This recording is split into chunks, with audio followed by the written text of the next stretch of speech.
আমি ইউজুয়ালি যখন video make করি আমি চেষ্টা করি র ফর্মে ভিডিওটা রাখার, বাট আজকে না একটা ফিল্টার অ্যাড করছি। তোমরা জাস্ট আমাকে কমেন্টে বলবা যে এই ফিল্টার অ্যাড করার পর আমার ভিডিও কোয়ালিটি কেমন আসতেছে বা আগের থেকে বেটার দেখা যাচ্ছে কিনা, কাইন্ডলি একটু জানাবা। মিল্ক বেজ যে ডেজার্ট গুলো আছে আর কি, ক্ষীর পায়েস টাইপের, ওইগুলো আমার সবসময় খুব ফেভারিট। বাট আমি গতকালকে একটা ভিডিওতে দেখছি যে লিকুইড দুধটাকে চুলার উপরে ঘন করে দেন ওটার মধ্যে পোলাও চালকে ব্লেন্ড করে দিয়ে কিছুক্ষণ এটাকে একটু জাল দেয় আর কি, তারপরে এটা একটা ঘন টেক্সচার আসে যেটা খেতে পুরোপুরি বলতে পারবো না পায়েস, আবার পুরোপুরি বলতে পারবো না ক্ষীর। এটা তো একটু উপর থেকে যদি ড্রাই ফ্রুট দেয় খেতে মাশাআল্লাহ অনেক ভালো হয়। আমি ট্রাই করেছি, আমার কাছে ভালো লেগেছে। আমি অবশ্য ড্রাই ফ্রুট দিইনি, আমি ওটার মধ্যে ফ্রুটস অ্যাড করছি, লাইক আপেল অ্যাড করছিলাম, বাসা আপেলই ছিল।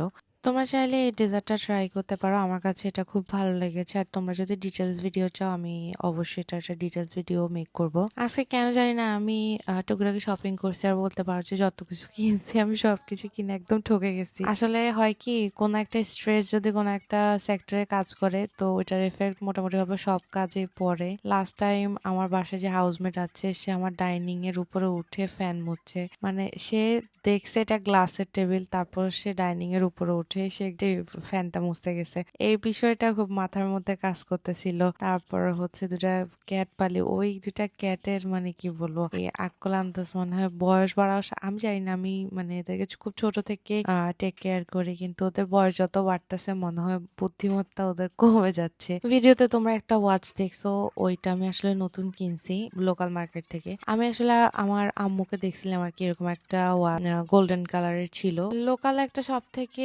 এক্স্যাক্টলি পাই না, বাট কাছাকাছি মডেলের একটা নিছি, কিন্তু ওইটাও ভালো পড়ে না। মানে আজকে আমার কপালটাই যাচ্ছে তাই একটা অবস্থা। আচ্ছা, আজকের ভিডিও এতটুকু পর্যন্ত। কেমন হয়েছে সবাই জানাবা, দেখা হচ্ছে পরের ভিডিওতে। সবাই ভালো থাকবে।